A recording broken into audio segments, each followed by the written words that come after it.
Welcome to On the Brink, a fresh lens to take you and your business to new heights. Hi, I'm Andi Simon. I'm your guide and your host, and my job is to get you off the brink. What I like to do is bring you interesting people who are going to help you see, feel, and think in new ways. Why is that important? Because your brain hates me. It doesn't really want to see new things. It's got a story stuck in there that only sees what conforms to it. So today we have to take you exploring. Become an anthropologist. Begin to step outside yourself and look in a new way. So today I have Jabba. Nori is a wonderful woman who's coming with a new book to talk about.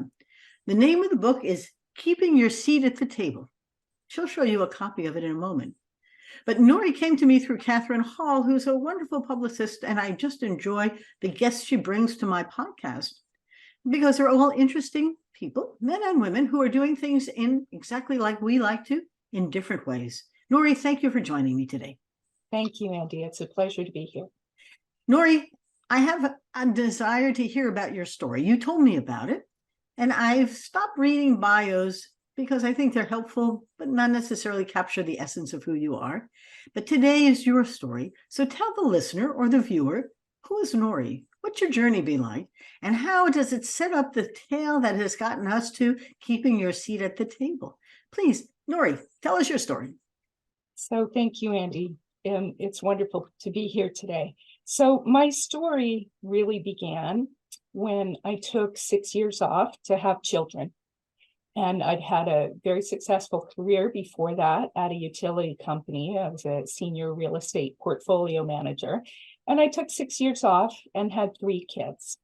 And I was lucky enough to get a job after 6 years and went back to work. And then in 2012, that project went on hold. So I decided to become a consultant. And consulting was great. It gave me flexibility that I needed.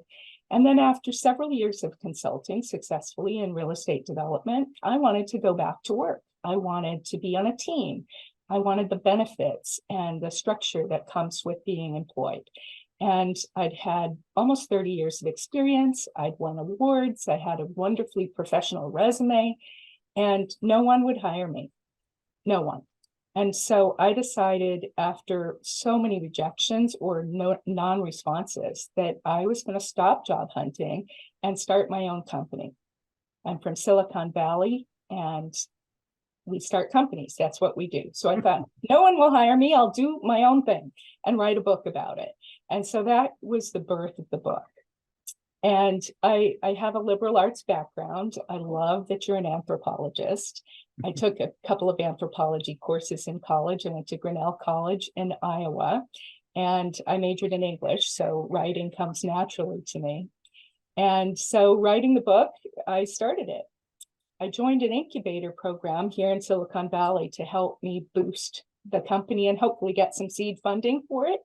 And during that process, we spent a whole lot of time focusing on purpose and drive and making sure we had what it takes to start a company, because it is not an easy endeavor.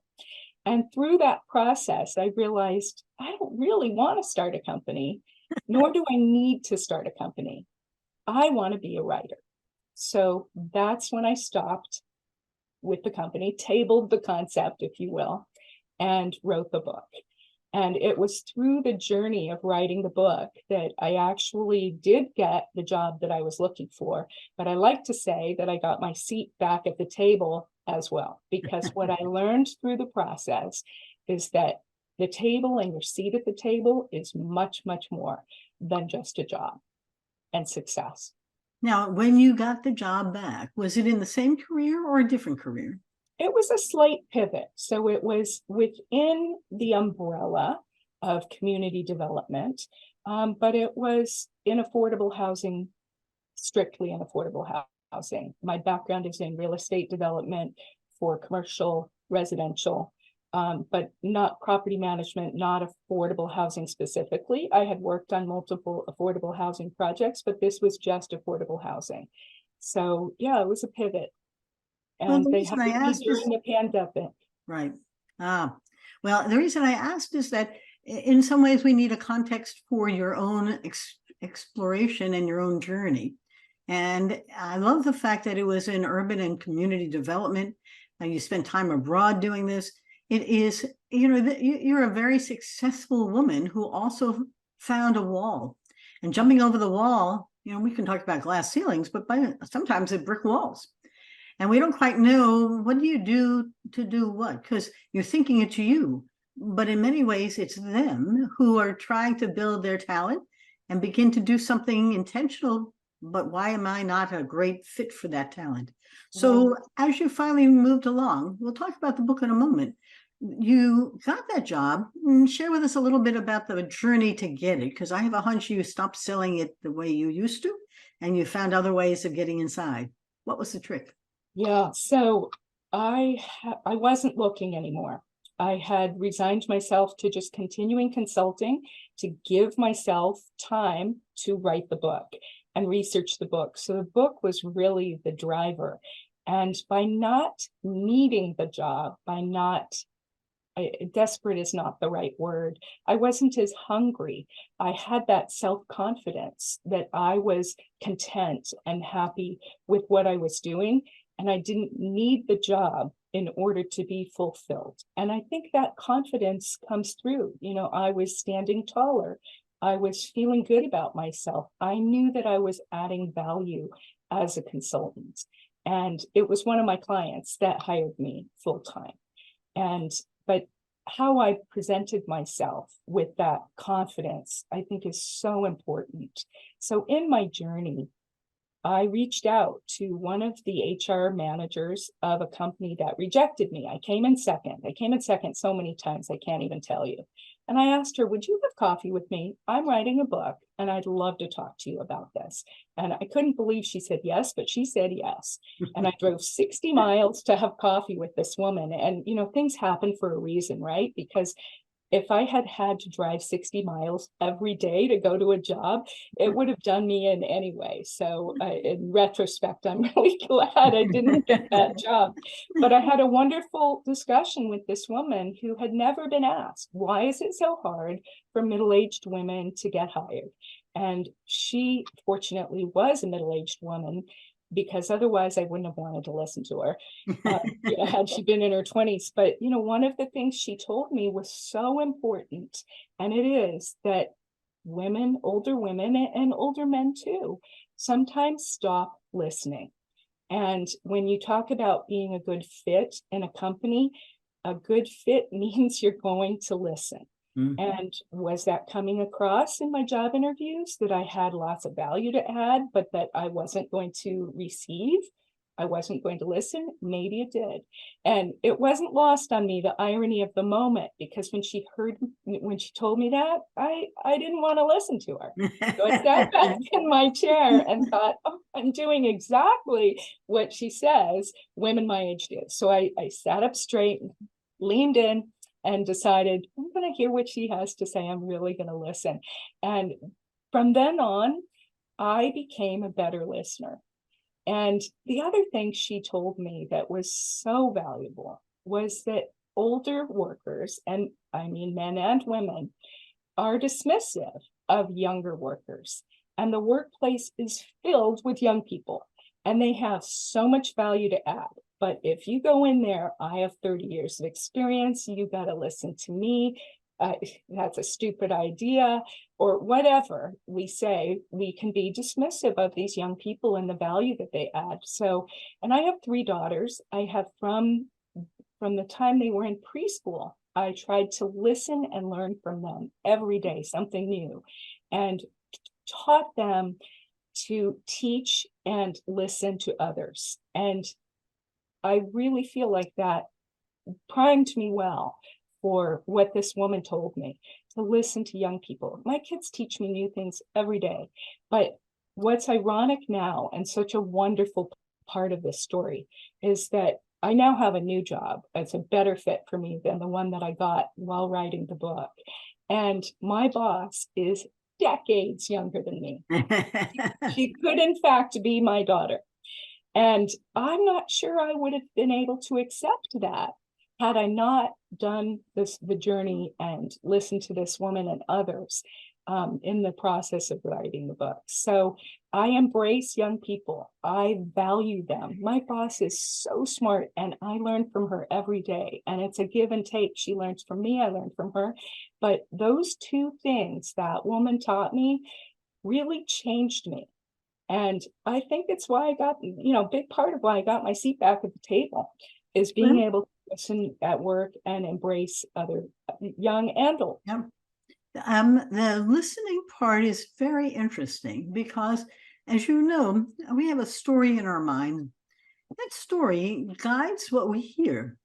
And the problem that you're articulating is that you crafted this story about who you were and what the skills were you brought and why you would be a good fit in that company as part of their talent acquisition. The problem was you couldn't hear what they were saying because it was out of sync with what you were thinking, but they also couldn't hear what you were saying because the story you were telling about your accomplishments didn't fit exactly with their expectations or desires for what they were looking for in somebody who would be a comfortable fit in that team in some way. And I emphasize that because it wasn't what you did, it was how the story came across. Am I right? That's exactly right. And listening and hearing are separate because you can try and listen. There's a quote by some admiral when something like this, what you think you heard me say wasn't what I meant and it wasn't what I said. I mean, because we take the pieces apart so it fits. But your book is a very interesting effort to talk about what you've learned to share with others. And in the process to help amplify the message so they don't have as big a struggle to get a table as well as a seat at the table, and to really begin to see what you went through in order to be transformed into a different woman. And I don't think your journey is going to end because I think the message is it will change again and it will change again. So your insights and your wisdom is very important. Nori, tell us, how did the book come together? And what are some of the key themes so that the listener understands why they should buy it and read it, but also what they can learn from it? Because I think it's real powerful. Yeah, so the book really came together as part of the journey. One of the big messages of the book is that, we think of success as this line going up. We get a degree or a diploma, and there's a straight arrow up to your seat at the table, and then you retire and have a pension or whatever. And what the book taught me and what I learned in the journey in writing it is that it's the journey that's important. It's not the seat at the table. And so it's all about creating your own table of support. And your seat is just one seat at the table, but you need to create your own table with people that you invite to support you. And the idea is that you have one for each chapter in the book, and there are 8 chapters, so at least 8 seats at the table. You can have the biggest table on the planet and continue to invite people. And these people are your mentors, your coaches. They don't even need to know that they have a seat. They just need to be important to you, people that influence you to get there. But the themes in the book it's a play on words. I'm an English major. I love words. I love writing poetry, and I love playing with words. So at the beginning of each chapter, I summarize each chapter in exactly 100 words. And this is a method that I learned from a friend of mine, Grant Faulkner, who runs NaNoWriMo, which is National Novel Writing Month. But he also publishes a book called The 100 Word Story. And so everybody who contributes to the book each year does exactly 100 word stories. So it's a really fun process of thinking and summarizing. So in addition to the 100 word summary at the beginning of each chapter is a play on words with the table. So chapter 1 is flipping the table, and that's identifying your purpose and distinguishing between purpose and legacy, and what the difference is and why they're both important. Chapter 2 is clearing the table, and that's getting rid of everything that's holding you back, clearing the clutter. Real clutter, in my case, it's real clutter because I can't get started when I'm surrounded by clutter. I got to clean the house before I start writing or accomplishing whatever it is I want to do. But also what's holding you back, not believing in yourself. And that is a really, really important takeaway, is you have to believe in yourself and have that self-confidence. The next chapter is reinforcing the table, and that's about building strength in body, mind, and spirit. And you can't have a seat at the table if the table's going to tip over or isn't strong enough. So it's about strength. And the next one is sitting at the head of the table, and that's about feeling empowered and feeling just really confident in how to get that back, and looking at how you show up and getting rid of that anxiety about, did I say the right thing? Did I do the right thing? Do I look right? It's all about how you show up and just feeling really good about yourself. The next one is not getting pulled under the table. And what I realized was that a big reason that I lost my seat at the table was because I had all of these things weighing so heavily in my life. And in my case, it was my aging parents, my mom in particular. And I was a consultant and I had a big client, and I wasn't there for my client. I couldn't do it because I had to downsize my mom and move her in her time of crisis and literally drop everything. And that can happen if you're an employee. It's even harder, because how much time can you take off to deal with that? But it's about facing the future, facing those fears. And in my case, my mom, and dealing with her, it was a volcano ready to erupt. I knew I was going to have to face it at some time. And I just thought, oh, I'll deal with it when I get there. So this chapter is about planning and preparing. And it's also about aging and looking at ourselves as we age and figuring out a plan on how we want to age and how to get there gracefully and strongly. And I want to point out too that the next one is not tabling yourself. And that's about being relevant and listening, as I pointed out, and embracing young people. But in British English, because I used to live in England, it's also about tabling yourself straight away. They say it in the opposite way. So I cover that in the book in case it makes it to the UK, which I hope it does. And leveraging what you bring to the table is the next chapter, and that's about owning your experience. So, as an older woman, I am taught to take those dates off my resume. Don't you dare let somebody know you graduated in the 1980s or 90s. I call BS on that. I say you own it, you put your chin up and stand tall and you own it, but you have to do it with balance and vulnerability and a give and take. So that's what that chapter is about. And then the last one is leaning on the table. And I credit Sheryl Sandberg with the lean in. I read her book, and I have a side story on that because I had a client the next day that was expecting a proposal. I read Cheryl's book the night before, and as an experiment, I took my price that I was going to submit and I doubled it because Sheryl told me to. And guess what? I thought the worst that can happen is they say no, or we negotiate down. Like, why don't I do this all the time? They said yes. They didn't even negotiate. So it was a really valuable experience in valuing myself, right? And not undervaluing myself. But my chapter here is about leaning on as well as leaning in, because we can't do it alone. So it's about creating strategic partnerships at your table.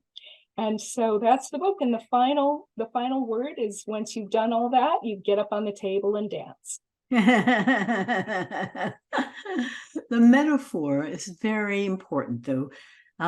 We have to see something. Remember, I start out by saying, I want you to see, feel, and think about it before you can actually do it.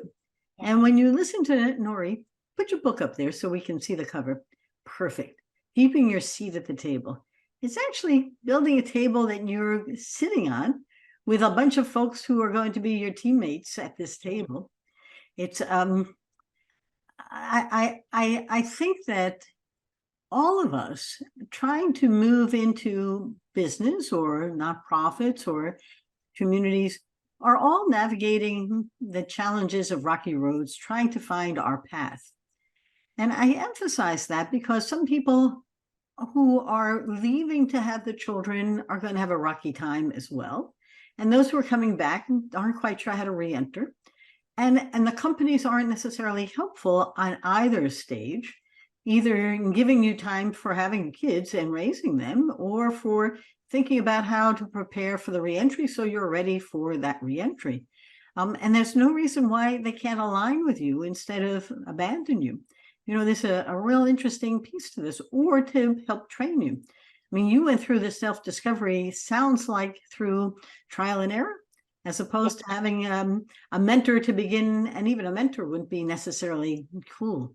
And it was really about self-care, because I was feeling my self-esteem slip, and that's a slippery slope that is not going to help you get a job if you're not feeling good about yourself. So all of the rejections and non-responses it was debilitating. So the book was really self-care, to stop and try to understand what's really going on here. And I felt like I had this duty to myself and other women to really understand, is ageism real? Is it me? And the answer is yes, ageism is real, but it's also me. We also have to stand back and take a look at ourselves and what we really bring to the table and how we're presenting ourselves, and listening and learning and being vulnerable. I love Brene Brown in the Vulnerability book, and her whole message about vulnerability is strength, and you can't grow without being vulnerable. You're being in a consulting business. Myself, I've been in business for 22 years, and it's a different experience because I was in corporate for 20 years and I was a professor for 10 years. And they're all different experiences, truly different. They're like foreign countries to each other. And yet I knew I was an anthropologist. I wasn't doing it. And people weren't quite sure what that meant or how to capitalize on it. So they imposed upon me what they needed. And my job was to manufacture the right answers and solutions to solve it. And to thrive. I was EVP of a bank, and SVP of another bank, and an executive into healthcare systems. But I'm thinking about your stories because I remember at one point I had that epiphany that it really wasn't about what I needed or did or how I could help. It was what they needed and how they saw and where they put you at that table and what role they wanted you to play, including being the only woman at that table, which is a whole story unto itself. The ageism thing, though, is extremely important because, A, we're living longer, growing older, and we're beginning to work ourselves with senior living communities and try to begin to see elders as older adults, not as seniors, but with tremendous growth potential for them. Why not? Why not you? So there are some real important changes coming. When you were a consultant, though, apart from the fact that you weren't necessarily happy, sounds like you were a very successful consultant. Oh, and I loved consulting.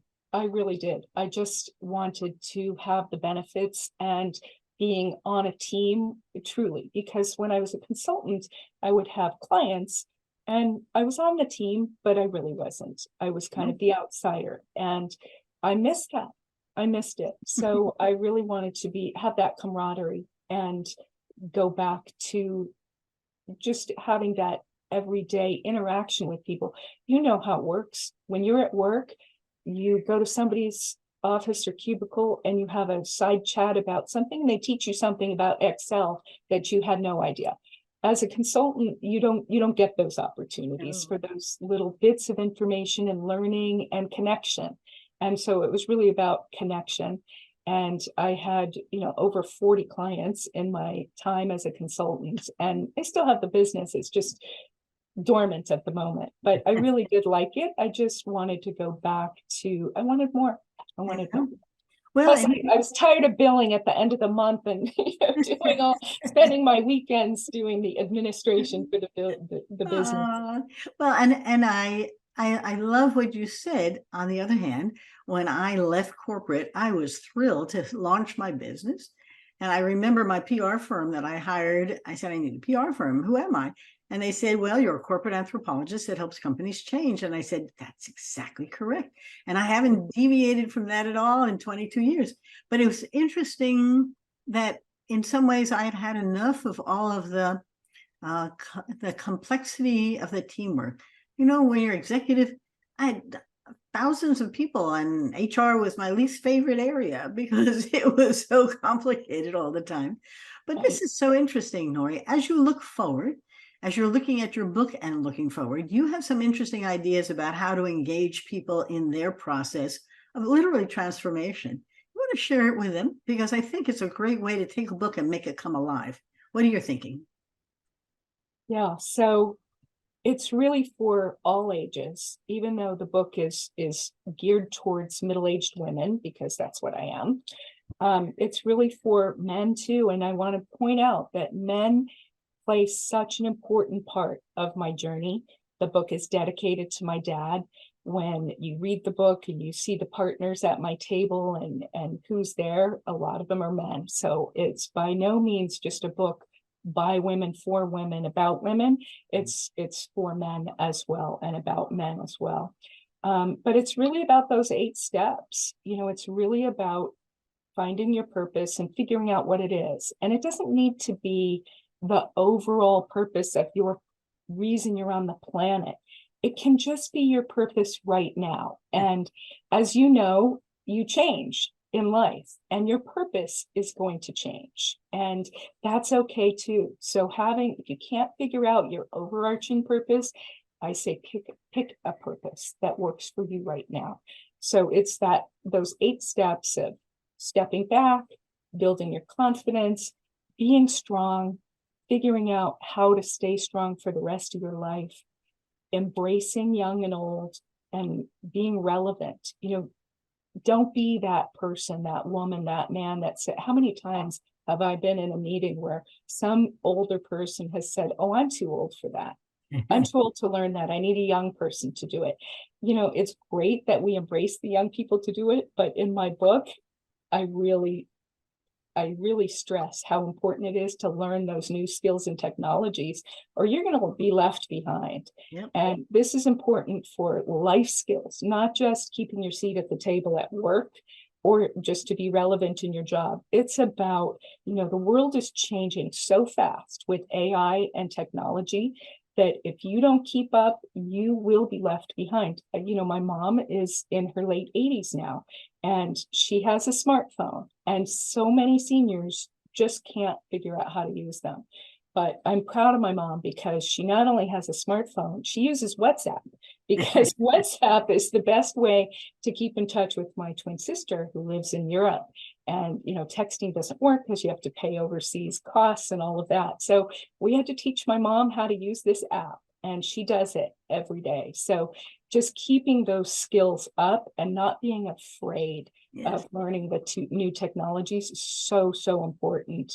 And, you know, just staying relevant and empowering yourself and leaning on others, having those partnerships. So it's really quite simple as those 8 steps. And it applies to everybody at any age. I think this is a wonderful, not a how-to book, but what I learned and want to share with you book. And I think the insights are relevant and timely, and regardless of what your age is. I do think that you know, it is a journey, and you need to be reflective about where I'm at, where I'm going, and also the fact that you got to keep growing. You need a growth mindset. You can't get fixed, and you don't need an excuse for not.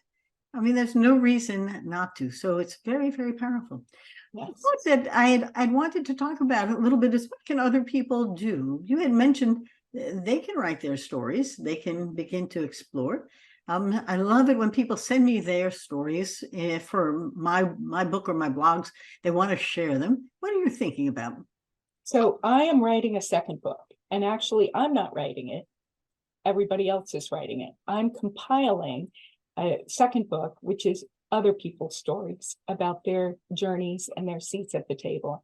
So I invite your listeners to go to my website, which is keepingyourseat.com, and submit your story, or just contact me. We can have coffee, we can have a Zoom call. I want to hear your story because so many people have been through this, and it's so valuable to share our journeys. Well, I love that, because this is a collaboration now. And what you're going to find is that you are not alone. And they are not either. And then the next book comes out as a joint effort of all of us to help each other celebrate our insights, our wisdoms, and where we're going, and how it can be really help you propel yourself in difficult times. Because nobody was there to say to you, you don't have to be so frustrated. You're not the first person, but this is how you might get around it, right? Yeah, absolutely. In fact, I heard when I interviewed one woman who ran this organization called NovaWorks, she told me that the average woman of age 50 has to submit 500 resumes before they land a job. 500. And I don't know if that's an actual corroborated number, but it was enough to scare me. And she, I'd probably submitted 150 and was completely debilitated. And she just kind of patted me on the shoulder and said, honey, you have a long way to go. And that's just not okay with me. So that is just not acceptable. So I thought, we've got to change this. And so the book is a movement to try to change that. And I do think that HR directors and HR teams really need to focus on ageism and what they can do to be more inclusive. Yes.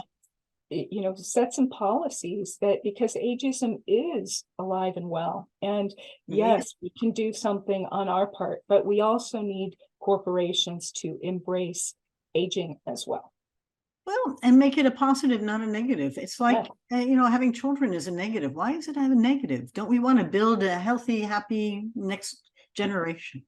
Nori, we're just about ready to wrap up. One or two things you want to make sure that the listeners remember and the viewers recall, and, what's your last thoughts to share? So 3 things. You need to build your own table. Forget getting that seat or keeping that seat. It's really about keeping your own seat at your own table that you build for yourself. 2, you can't do it alone. You've got to lean on others. And so think about who's at that table with you. Who's at your table? I even have a mug that says, who's at your table? And then 3, believe in yourself.